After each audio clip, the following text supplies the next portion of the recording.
큰 위엄과 영광을 찬양으로 올려드립니다. 우리 임마누엘 찬양대의 찬양을 받으시고 하나님 신령한 복들을 내려 주시옵소서. 오늘 이 시간도 하나님의 영광만 바라오니 주께서 우리의 심령 가운데 은혜의 단비를 내려 주시옵소서. 예수님 이름으로 기도드립니다. 아멘. 이사야 58장을 통해 하나님은 하나님의 백성이 어떻게 살아가야 함을 우리에게 가르쳐주고 있습니다. 특별히 58장은 금식에 관하여 또 어떤 삶을 백성들이 살아가야 하는지를 구체적으로 말씀해 주고 있죠. 이사야 당시에 유다 백성들은 경건한 척 금식하면서도 다른 한편으로는 자신의 욕심과 쾌락을 추구하는 이중적인 모습을 보였다라는 것입니다. 그래서 그들의 신앙생활은 외식적이었고 형식적이었던 것이지요. 그래서 하나님은 그들의 겉과 속이 다른 이 종교 행위를 책망하며 그들이 바른 길로 바로 하나님의 백성으로 살아가기를 요구하고 계신 것입니다. 오늘 본문은 그렇게 하나님이 기뻐하시는 금식과도 연결되어져 있기 때문에 하나님이 기뻐하시는 금식과 함께 살펴보려고 합니다. 먼저 하나님께서 기뻐하시는 금식은 6절, 7절로 이렇게 기록되어져 있습니다. 제가 봉독하도록 하겠습니다. 내가 기뻐하는 금식은 흉악의 결박을 풀어주며 명예의 줄을 끌어주며 압제당하는 자들을 자유하게 하며 모든 멍에를 꺾는 것이 아니겠느냐. 또 줄인 자에게 내 양식을 나누어 주며 유리하는 빈민을 집에 들이며 헐벗은 자를 보면 입히고 또 내 골육을 피하여 스스로 숨지 아니하는 것이 아니겠느냐. 아멘.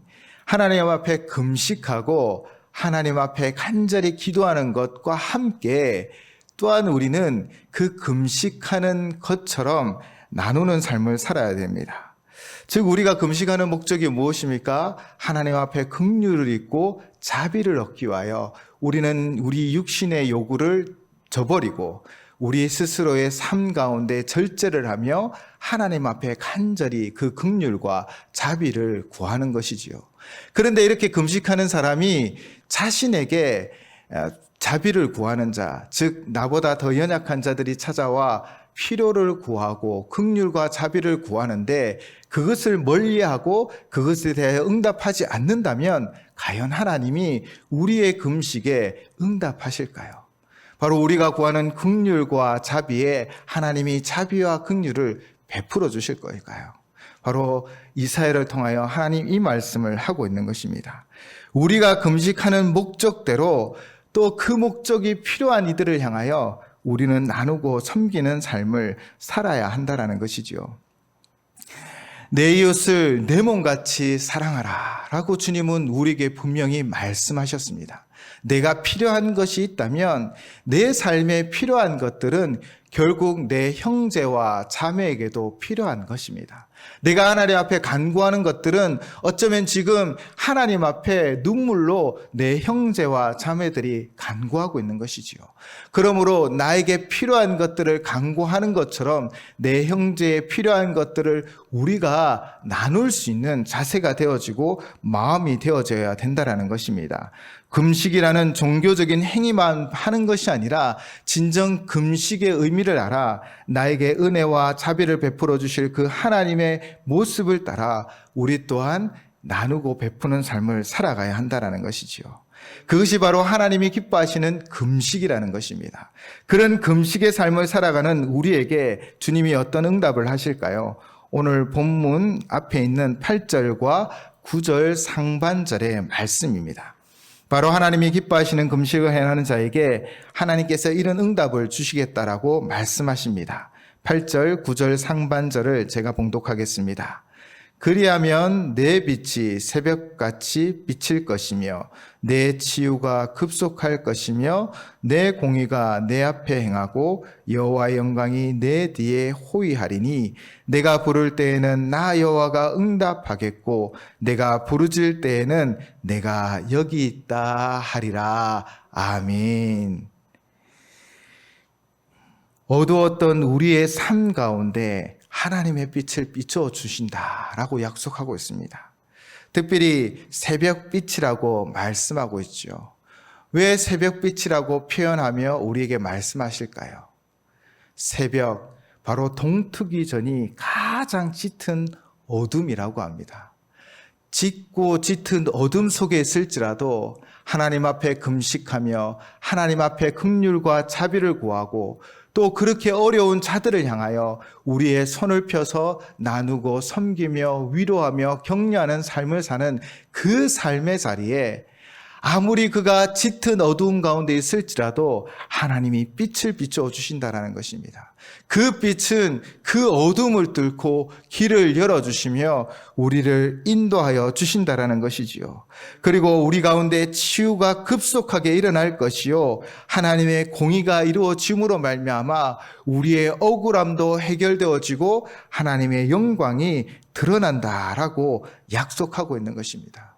우리가 단순히 우리의 종교 생활만을 영위하는 것이 아니라 우리의 삶이 진정한 사랑의 삶, 섬김의 삶, 위로의 삶을 살아갈 때 나의 필요가 내 이웃의 필요임을 알고 나누고 베풀 때 하나님의 빛은 우리 가운데 역사하여 주십니다. 또한 하나님의 약속이 무엇입니까? 내가 부를 때에 나 여호와가 응답하겠고 내가 부르짖을 때에 내가 여기 있겠다라고 대답하겠다라고 말씀하시죠. 저희 막내가 잠에서 깨면 제일 먼저 하는 것이 있습니다. 이불에서도 나오지 않고요. 잠에서 깨면 엄마 하고 부르짖습니다. 절대 아빠라고 찾지 않더라고요.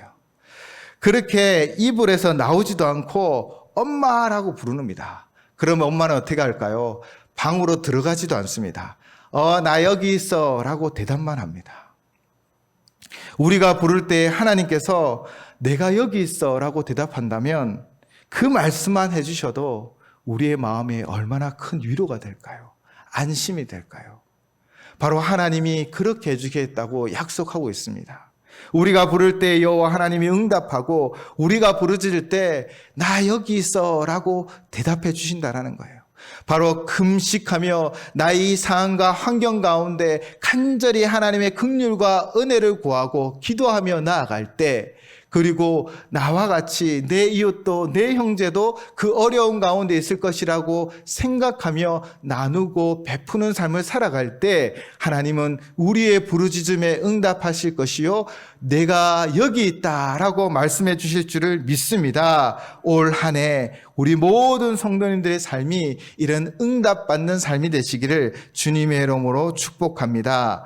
성경 본문은 동그라미를 통하여 새로운 달력이 시작되고 있음을 우리에게 알려주고 있죠. 바로 9절입니다. 하나님은 기뻐하시는 금식을 통하여 하나님의 백성이 하나님 백성 되기를 원하셨고, 또 이제 9절 하반절부터 하나님의 백성이 이 땅 가운데 어떻게 살아가야 함을 우리에게 말씀하고 있습니다. 9절 하반절을 보시면요, 만일 내가 너희 중에서 멍에와 손가락질과 허망한 말을 제하여 버리고 라고 말씀하고 있습니다. 우리에게 세 가지를 제하여야 한다라고 말씀하고 있죠. 멍에는 압제와 억압입니다. 손가락질은 조롱과 경멸을 나타냅니다. 허망한 말은 상대방을 모독하고 모함하는 말을 이야기하고 있는 것이지요. 이 세 가지는 반드시 우리의 삶 가운데 제거하셔야 합니다. 기독교 사상가인 마르틴 부보는 나와 너라는 책을 통하여 우리에게 이렇게 소개하고 있습니다. 세상에는 나와 너의 관계와 함께 나와 그것의 관계가 존재한다라는 것입니다. 참다운 삶을 살기 위해서는 우리는 나와 너의 인격적인 관계를 맺어가야 한다라고 이야기하고 있습니다. 만약 사람들이 인간의 가치와 존엄을 잃어버린 채 나와 너가 아니라 인격과 인격이 아니라 나와 그것이 되어져 버리면 그것이 우리에게 비극이 되어진다라고 말하고 있는 것이죠. 즉 우리가 우리 주변 사람들을 어떻게 대해야 합니까? 우리는요, 우리의 형제 자매, 우리 이웃을 향해 그 안에 있는 하나님의 형상을 바라보며 대하셔야 합니다. 그 안에 있는 형상, 하나님의 형상이 있기 때문에 존귀하게 여기셔야 한다는 것입니다. 세상은 창조를 알지 못하기에 또 하나님의 창조를 부정하기에 사람은 물질로 아주 우연히 진화되었다라고 설명할 수밖에 없는 거예요. 그래서 사람은 단순히 물질로 이루어졌기에 그가 가지고 있는 능력, 지위, 외모로 그를 판단하고 가치를 매기는 것입니다. 결국 사람을 하나님의 존귀한 존재로 바라보지 못하고 나에게 필요한 사람, 나에게 필요하지 않는 사람, 나에게 도움이 될 만한 사람, 나에게 도움이 되지 못할 사람으로 나누어 판단하는 것이지요. 거기에 더 나아가 나와 동등한 인격체로 보지 못한 채 그것, 즉 도구화해 버리는 것입니다. 나와 너의 관계가 나도 하나님의 형상으로 창조된 피조물이요, 너도 하나님의 형상으로 창조된 피조물로 바라보며 존귀 여기지 않고 그냥 도구화해 버리는 거죠. 나에게 필요한 사람, 나에게 도움을 줄 만한 사람. 사랑하는 성도 여러분, 우리가 그런 관계를 맺어갈 때 우리는 심각한 상처를 입게 되고 아픔을 가지게 됩니다. 우리가 우리의 자신의 삶을 뒤돌아보시기 바랍니다. 우리는 우리 곁에 있는 사람들을 어떻게 바라보고 계십니까? 출신, 능력, 직위, 재능과 상관없이 하나님의 형상으로 만들어진 존귀한 자다라고 바라보고 계십니까? 우리가 그 눈으로 우리 상대방을 바라보고 위로하고 격려하셔야 합니다. 미국 테네시주의 작은 마을에 벤 후퍼라는 아이가 태어납니다. 이 벤 후퍼는 아버지를 알지 못하는 사생아였지요. 마을 사람들은 자기 자녀들에게 이 벤 후퍼와 가까이 지내지 못하게 하였습니다. 그러니 아이들도 자연스럽게 이 벤 후퍼에게 손가락질하고 때로는 멸시하게 되었지요. 그래서 이 벤 후퍼는요, 이 어릴 적부터 이런 환경 가운데 자라서 낮은 자존감 그리고 열등감으로 내성적이었고 활달하지 못하였습니다. 벤 후퍼가 12살이 되었을 때 그 마을에 젊은 목사님이 새롭게 오게 되었습니다. 그 젊은 목사님이 따뜻하고 또 사랑이 많고 또 많은 성도들을 위로한다라는 그런 소문을 듣고 이제 벤 후퍼도 교회 나가기 시작했죠. 그렇게 몇 주간 교회를 나가고 어느 주일에 이 벤 후퍼는 목사님의 설교에 큰 감명을 받게 되어집니다. 그리고 예배가 끝나고 인사하고 헤어질 때 이제 목사님을 만나 인사하게 되었죠. 목사님이 그의 아이의 손을 꼭 붙잡으며 내가 누구의 아들이었다라고 묻습니다. 그러니 주변 사람들이 다 놀라하고 좀 긴장하기 시작했던 것이지요. 그런데 목사님은 미소를 지으며 이렇게 말합니다. 그래, 너가 누구의 아들인지 알 것 같아. 너의 모습 속에 아버지의 모습이 있기 때문이지. 너는 하나님의 아들이구나. 내 모습 속에 하나님의 형상이 담겨 있어. 그러니 하나님의 아들이니 너는 훌륭하고 열심히 살아가야 해 라고 격려하며 위로해 주었던 것이지요. 후퍼는 이 일 후부터 목사님의 당부대로 열심히 살아가기 시작합니다. 훗날 테네시주의 주지사가 된 그는 취임식에서 이런 이야기를 합니다.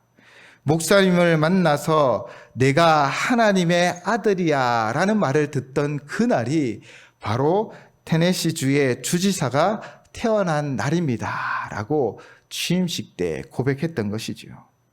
우리가 서로 안에 있는 하나님의 형상을 발견하고 존중히 여기셔야 합니다. 특별히 우리 유치부, 아동부, 청소년부, 청년부를 바라볼 때 그들 안에 하나님의 비전이 있고 꿈이 있는 하나님의 형상이다 라고 고백하며 기도하고 격려해 주셔야 됩니다. 사실 많이 장난꾸러기고 예배 시간에 장난도 치는 아이들입니다. 우리 청소년부 아이들은요, 어제까지 수련회 가겠다라고 약속해놓고 수련회 당일에는 전화기를 끊었습니다. 정말 얼마나 배신을 당했던지. 그럼에도 불구하고 그들 안에 하나님의 형상이 있습니다.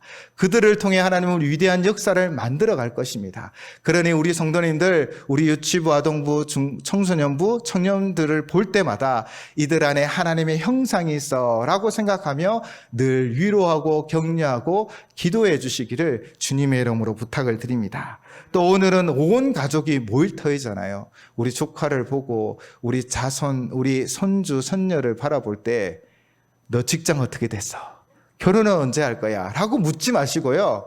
내 안에 하나님의 형상이 있어. 하나님의 자녀야. 하나님이 너를 통해 위대한 역사를 만들어 가실 거야. 라고 말씀하시고 이번은 한번 꼭 안아주십시오. 하나님이 너와 함께 하셔라고 꼭 안아주는 이 설 명절 예배가 되기를 주님의 이름으로 축복합니다. 꼭 안아주셔야 합니다. 너는 하나님의 자녀야. 하나님이 너를 통해 위대한 일을 이루어 줄 것이야 라고 고백하고 선언하십시오. 여러분의 그 고백대로, 여러분의 그 선언대로 하나님의 역사가 이루어질 줄을 믿습니다. 그리고 우리가 해야 할 일이 또 하나 있습니다. 10절을 보시면 우리 10절을 함께 봉독하도록 하겠습니다. 시작.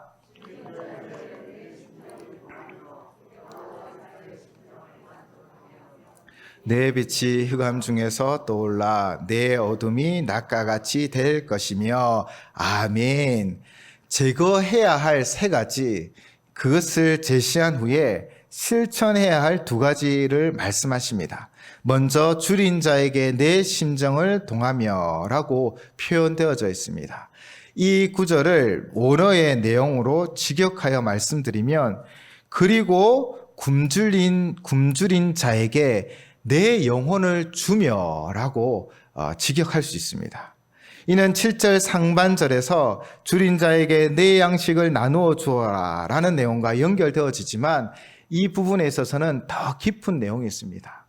바로 그의 처지까지 이해하고 그의 아픔을 같이 느끼라는 것이지요.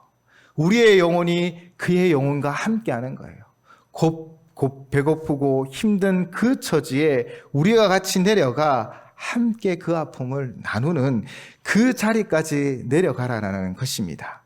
피상적으로 적선하듯 하지 말고 영혼을 사랑하는 마음으로 행해야 합니다. 억지로 인색함으로 형식적으로가 아니라 바로 뜨거운 그리스도의 사랑으로 그 영혼을 사랑하며 나누는 삶을 살아가셔야 하는 것이지요. 2번째는 괴로워하는 자의 심정을 만족하게 하면입니다. 여기서 심정도 앞에 단어와 같습니다. 영혼이라는 의미가 담겨 있습니다. 피상적인 위로와 격려가 아니라 그의 삶의 자리까지 내려가 영혼을 나누고 위로하고 격려하는 것이지요. 심장마비로 쓰러져 의식불명이 된 형을 그 병상 곁에서 지키는 동생이 있었습니다. 형을 위하여 기도하며 빨리 의식이 돌아오기를 기다렸던 것이지요. 하루에도 여러 명이 찾아와서 그 동생에게 위로하고 적절한 말씀 구절을 찾아 그 말씀을 나누기도 하고 또 그의 마음을 나누기 위하여 많은 위로의 희망을 주는 이야기도 들려주기도 하였죠. 그런데 어느 날 형의 친한 친구분이 찾아온 것입니다.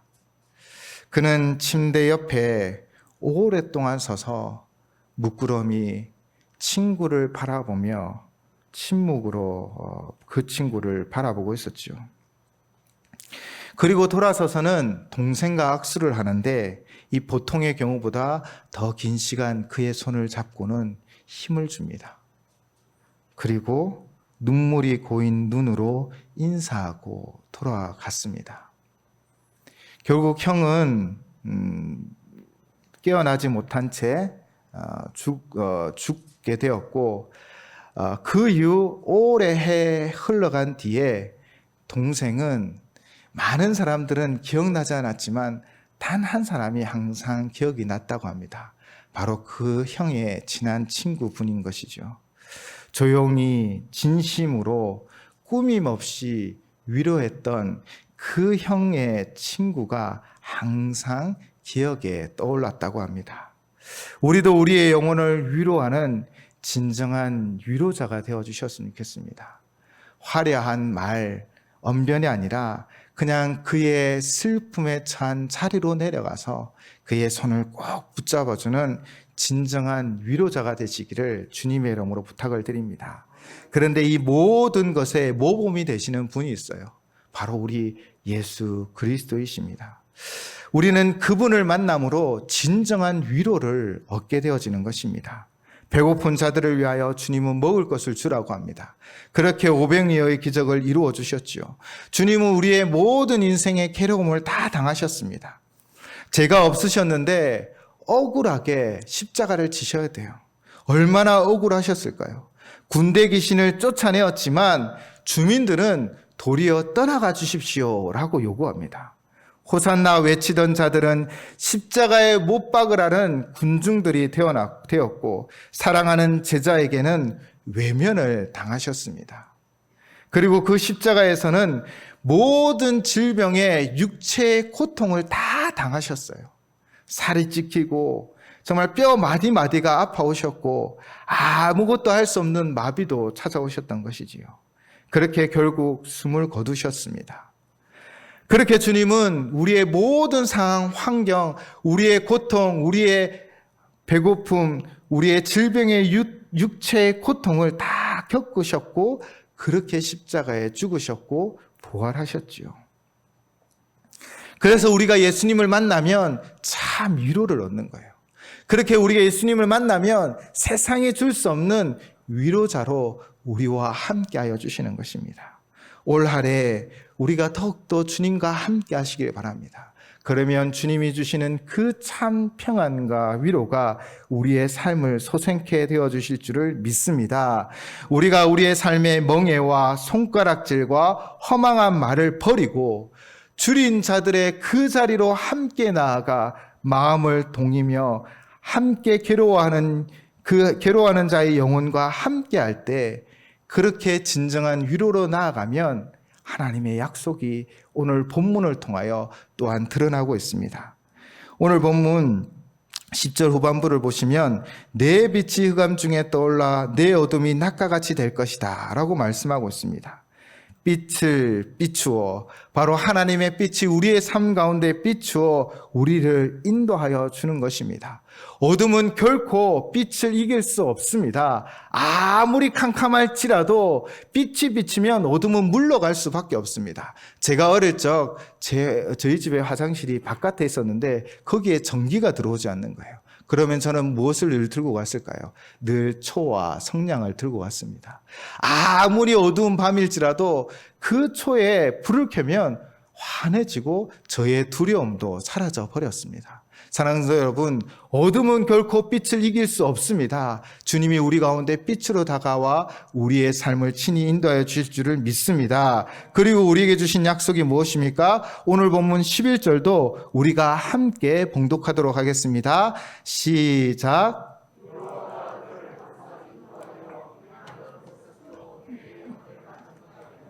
내 뼈를 견고하게 하리니 너는 물된 동산 같겠고 물이 끊어지지 아니하는 샘 같을 것이라. 아멘.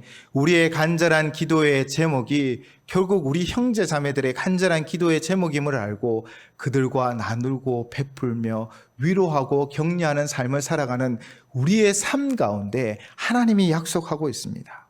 여호와가 너를 항상 인도하여, 전능하신 여호와 하나님이 여러분의 삶을 인도하여 주실 것입니다. 그래서 메마른 곳에 내 영혼을 만족하게 할 것이라고 약속하고 있습니다. 아무리 우리의 삶이 메마른 곳에 있을지라도 우리의 영혼이 만족을 얻는다라는 것입니다. 시편 기자는 이렇게 고백합니다. 시편 34편 10절 말씀입니다. 젊은 사자는 궁핍하여 줄일지라도 여호와를 찾는 자는 모든 좋은 것에 부족함이 없으리로다. 아멘. 초원의 왕이요, 정말 아무런 대적자가 없는 능력이 있는 자입니다. 그런 사자는 또 본문은 젊은 사자라고 표현하고 있죠. 힘도 가장 왕성합니다.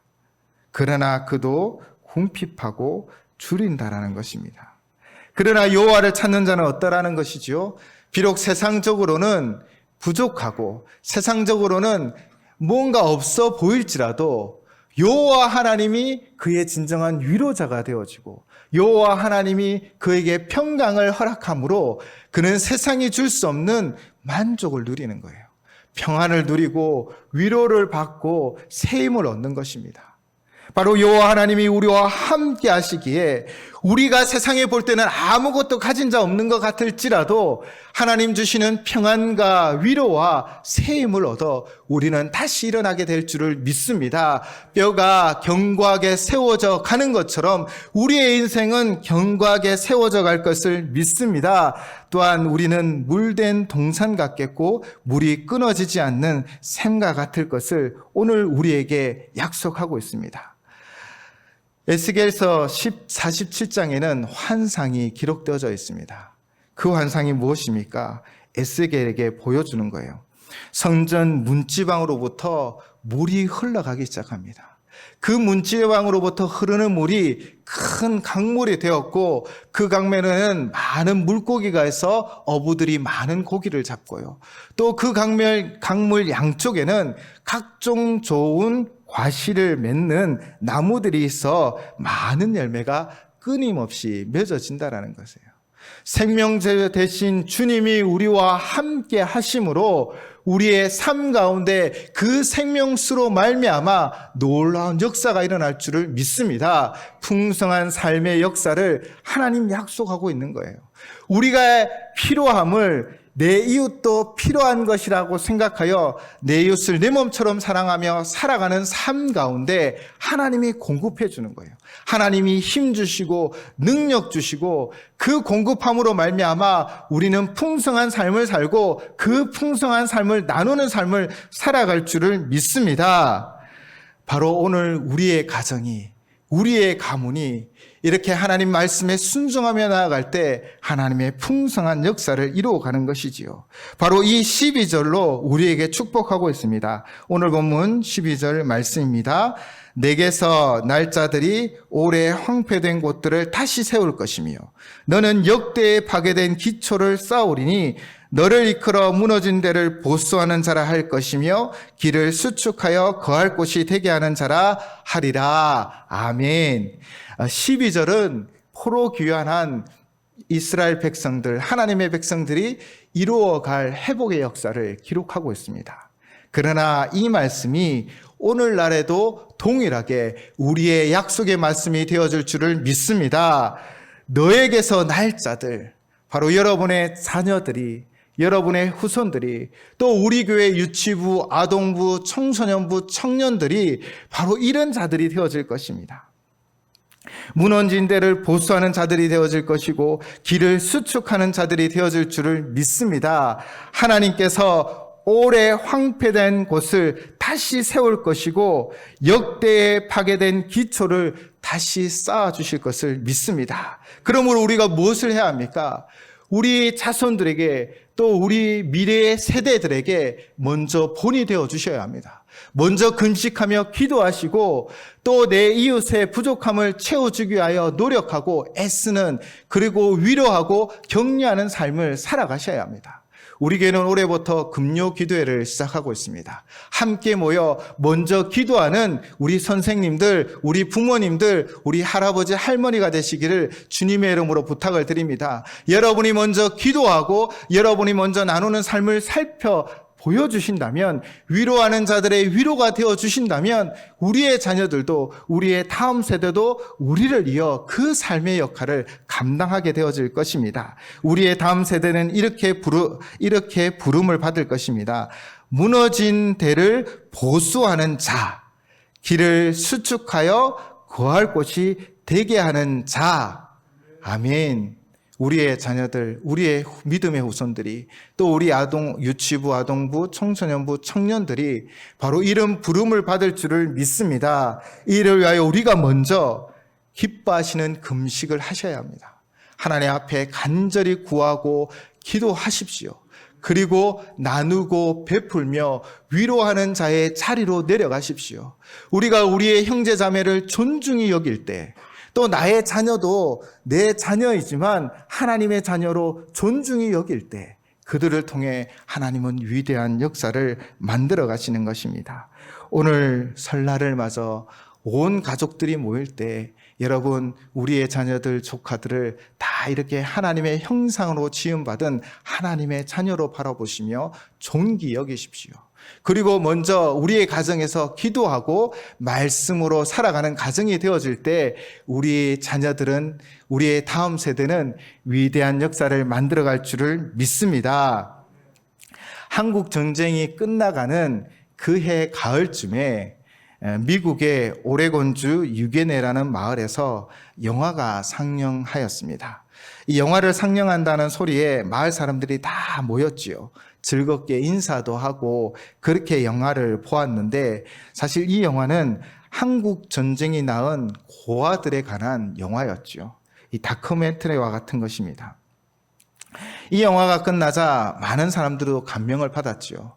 특별히 그 영화의 끝은 이렇게 기록하고 있습니다. 처참한 이 상황에 있는 이 고아들을 돌보아줄 손길이 필요합니다. 영화가 끝나자 한 농부 부부는 이 영화에 관한 이야기를 나눕니다. 여보, 우리가 아무리 가난한 농부이지만 그 아이들을 잊을 수 없구려. 우리가 그 아이들을 위해 뭘 좀 할 수 있을까요? 라고 서로 이야기하였지만 현실은 그렇지 않았습니다.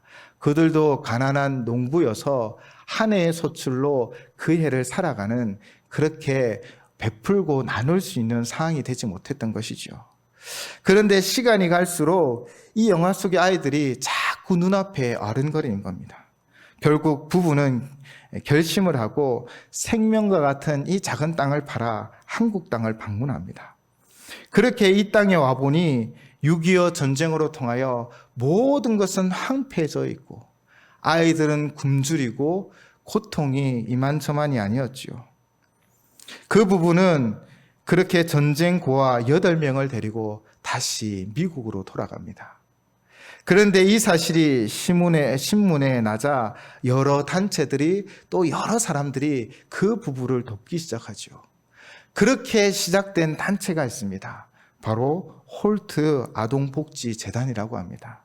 이렇게 홀트 씨 부부는 자신의 재산을 다 팔아 8명의 아이를 데려왔지만 하나님은 그들을 통해 위대한 역사들을 만들어 갔습니다. 사랑하는 성도 여러분, 우리가 먼저 기도하고 우리가 먼저 나누기 시작한다면, 우리가 내 형제 자매들을 그 안에 있는 형상을 바라보며 존귀 여기며 사랑하고 섬기며 또 아파하는 이들의 그 자리에 내가 위로하는 자의 삶을 살아가면 우리를 통하여 위대한 역사가 일어날 줄을 믿습니다.